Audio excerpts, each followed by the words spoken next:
So, I got asked what kind of bonus damage I would like to have on every attack, and I kind of just said, yes. This is fun. Hello, my fellow adventurers. Today, I want to bring you something just a little bit different. To put it in technical terms, it's the highest and most consistent turn-by-turn AoE damage possible in the game, but I don't think that really conveys fully just how ridiculously both powerful and entertaining this is.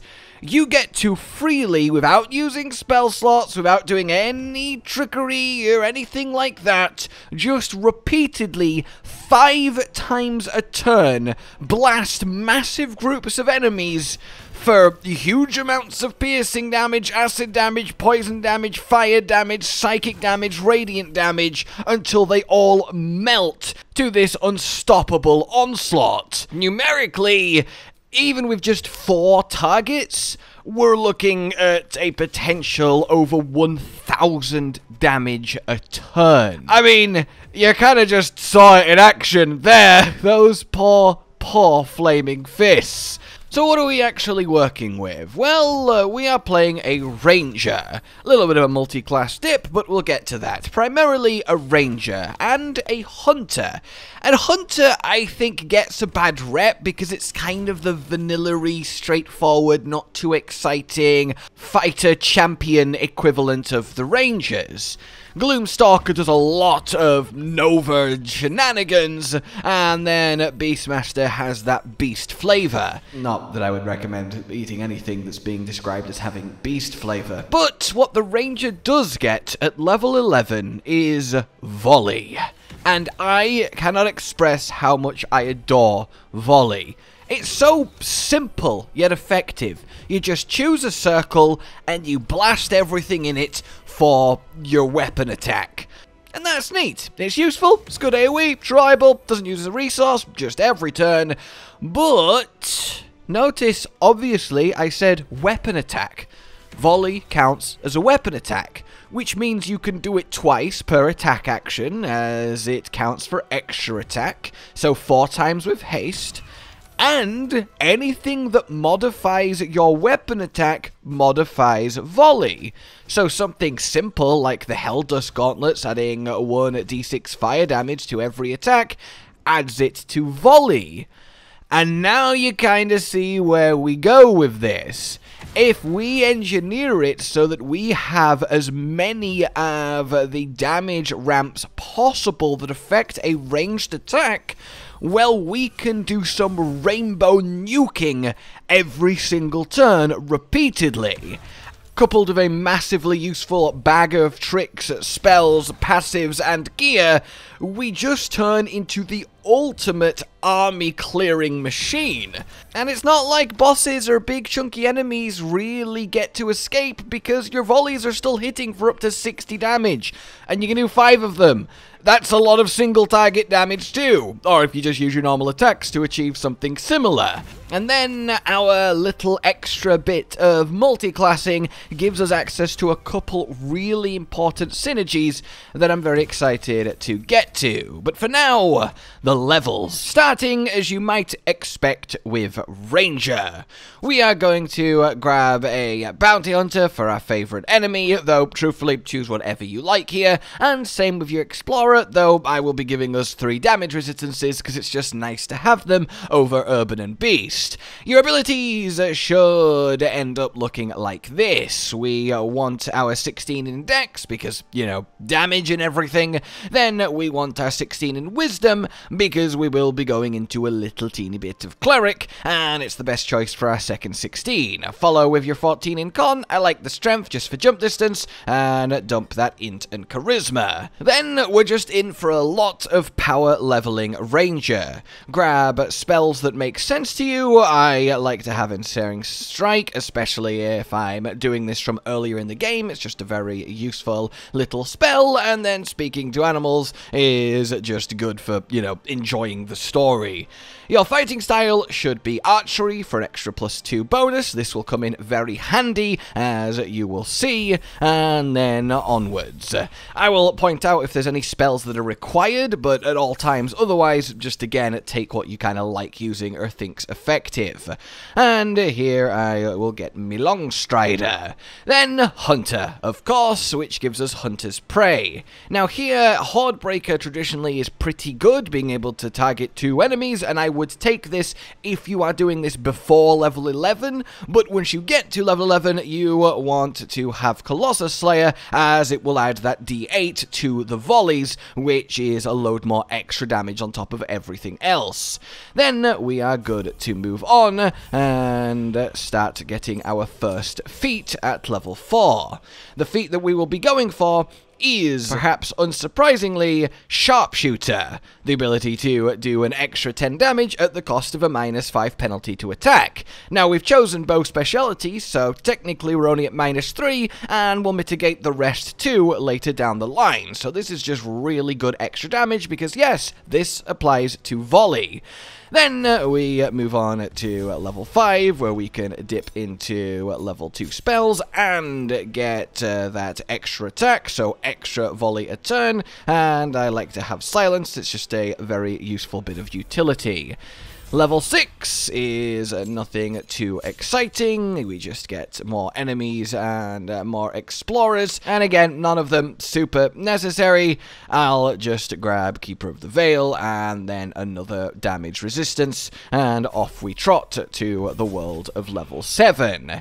Here, of course, we get a little bit more spellage, choosing another at level 2. Then your defensive tactic, just kinda go with what you like the look of. I would recommend Escape the Horde, as being able to freely move without opportunity attacks being too much of a threat is nice, but multi-attack isn't the worst either. Depends on what kind of enemies give you the most trouble. Then we get to level 8, which gives us our second feat, which is, of course, very exciting. And it's exciting because it's quite boring. But it's boring because it's a 2 more dex, which is more damage, which takes it back to being exciting. Yay! Ability improvements! And we move on to level 9. So, here we get ourselves the level 3 spells, and I would definitely recommend Lightning Arrow, as it's still a really good nuke if you ever need it, if for whatever reason you're not going to volley. Then I would also swap out something like said Protection from Poison to grab Plant Growth, as it's really nice to have that battlefield control. It's a good use of a level 3 slot, and it doesn't take your concentration slot. Then we get to level 10, so very close to that sweet volley. One more favored enemy, and I know this one is kind of awkward because it gives us heavy armor, but we'll be getting that from the Cleric, but I like the proficiency in history. It's whatever. And then the final damage resistance. Level 11 greets us warmly as we have reached our destination for this beautiful ability. So, spell-wise, choose your last little bit of ranginess, and then we get our final upgrade. In the form of not level 12 Ranger, as much as a third feat would be nice, we get infinitely more power out of the single level Cleric dip.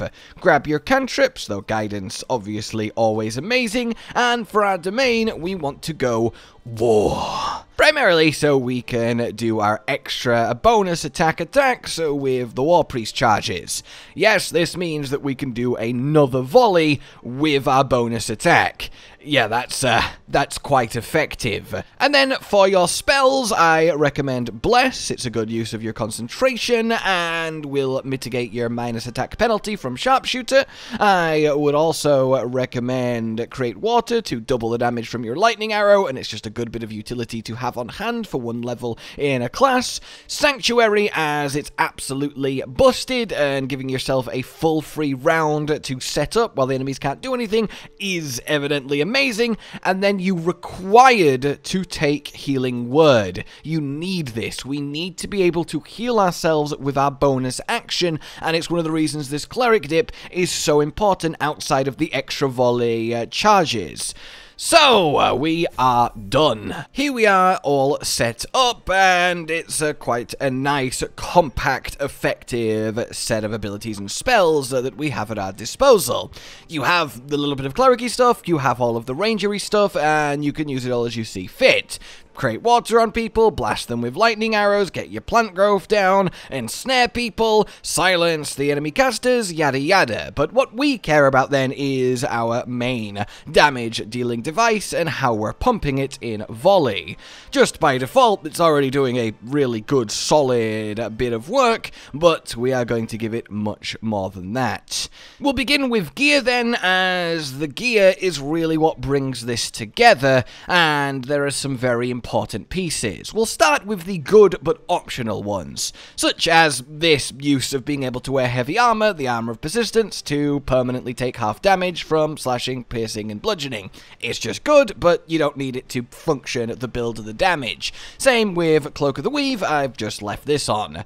For your helmet, which I do recommend, though technically not needed, Soul Perception. The initiative is nice, so you get to do your things first, but more importantly, the +2 to attack to help even further mitigate sharpshooter. Plus, with the archery style, this is now technically only a -1 penalty, which is really good. You get this from a chest upstairs in the Devil's Fee, the place where you teleport to the House of Hope. And for our boots, we have gone for the Helldusk boots, which are in a chest that is Gortash's private stash in the Keep.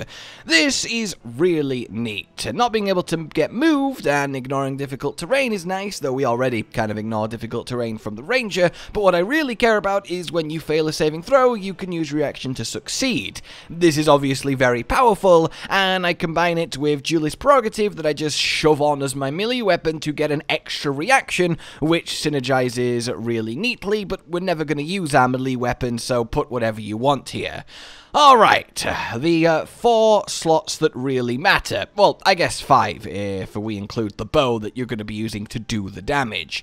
First and foremost, get Gaunter Mail. Yes, throughout the game, in Act 1, Act 2, just use whatever best bow you have, but as soon as you get to Act 3, go to the Foundry, kill the Steel Titan, and get this bow. This gives you, well, self-haste for 5 turns, which is amazing, and lets you do those 5 volleys a turn for 5 turns, but we also, in fact, perhaps more importantly, get ourselves this, Bolt of Celestial Light. Outside of just being a big nuke itself, once we have used it, every ranged attack now will do an extra 1d4 radiant damage, which now applies to volley. So we always want to open with Bolt of Celestial Light, which will then permanently power up our volley with extra radiant damage. It's just beautiful for what we're doing here. Then we have our gloves, the Helldusk gloves from the House of Hope, simply to add a 1d6 fire damage to our volleys, which is a lovely little increase from just your glove slot. And the extras here are obviously nice to have too. Then we get to our jewellery.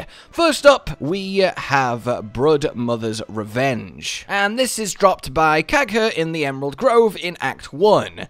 So when you are healed, your weapon gets coated in magic that deals an additional 1 to 6 poison damage. This is why it is important that we took the Cleric level to get the bonus action Healing Word.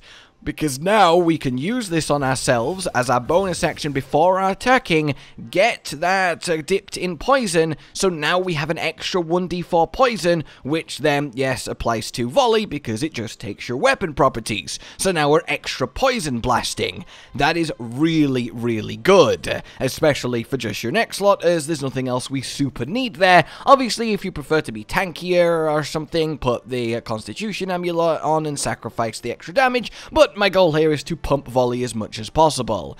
Then we have ourselves the Caustic Band for just a flat extra 2 acid damage to everyone with every volley. And this is sold by Derif in the Myconid colony in the Underdark in Act 1. Just a simple buy it from him.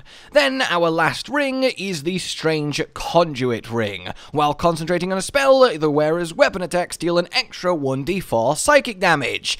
So as volley counts as a weapon attack, yes, it gains that 1d4 psychic damage. And what will we be concentrating on? Well, that will be our own Celestial Haste, which of course counts for this, which is a really nice win-win. Once this is run out, or if your concentration has been broken, then we swap over to Bless to mitigate Sharpshooter even more and keep up this extra bit of psychic damage. You get this ring in the Inquisitor's Chamber in the Gith Kresh. Once you've dealt with that, it's just in a chest in the main room where you have a chat with Vlaakith. So, all of this combining together then, if we enter turn-based mode, goes thusly. We have this initial extra acid and fire and plus 17 piercing damage, which is obviously amazing, but we begin then with giving ourselves a heal, which now adds the poison. We want to give ourselves haste, so we're concentrating, which now adds the psychic, and then we want to use our bolt of celestial light, which needs me to attack a random innocent civilian. I am so sorry. Oh, it crit! Oh! Okay. Well, you know, that's fine, because now we have our 1d4 Radiant, which means we're in a position where every single turn for the next 5 turns, or I guess next 3 turns, as we have 3 War Priest charges, we can do 5 24 to 45 damage volleys on a huge area of enemies consistently. That is a potential, like, what, 180-ish damage a turn to as many enemies as fits in this circle? Yeah, that's not too shabby and a really, really fun playstyle. And the fact that it's not a spell, it can't get counterspelled, etc., you can't get shut down in that way, is so nice. And it doesn't affect you. You can do it on top of yourself if you're surrounded. You don't need to leave and get range. It's really beautiful, and it becomes very accurate even with Sharpshooter thanks to all of our +2 attack rolls. And that's kind of it, really. I know this isn't the most complicated of creations, but I think it's one that is really most of all fun. Yes, it's silly powerful, but it's just really cool to take this simple blast of AoE damage, amp it to high heaven, abuse the fact that it counts as an attack in Baldurs Gate, and that we can use it as our extra attack too, and go to town. Sanctuary yourself at the end of the turn if you want, so we get to keep haste without getting hit and dropping the concentration. That's really nice too. And again, we can still create water and double damage lightning blast. You know the drill. And obviously, if you want to brace before doing all of your volleys, that's not a bad ploy too.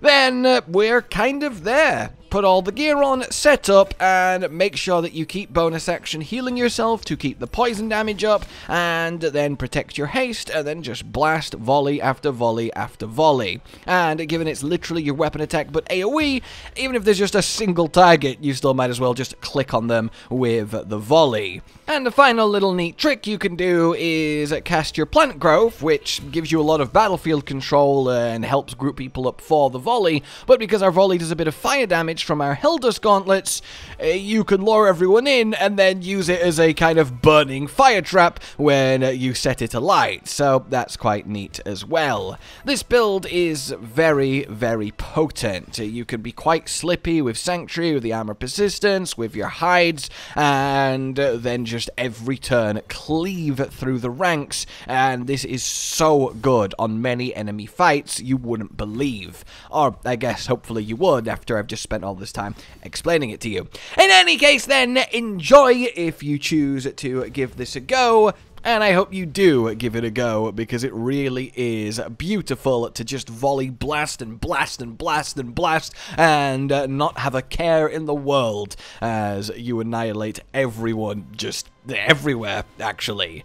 But now then, like if you've enjoyed this, subscribe and hit the bell for more, consider supporting the future of this channel on Patreon down below, and until we meet again, a goodbye. Josh, Cotton, and Hollow with the videos, dropping the humor like a hammer on your tippy toes, bringing entertainment on a daily arrangement to take our insanity and turn it into entertainment. Yes, I said entertainment twice, to reiterate that it is nice to look into your faces on a mostly daily basis when you let us in your homes to make the whole world a stage. Goodbye.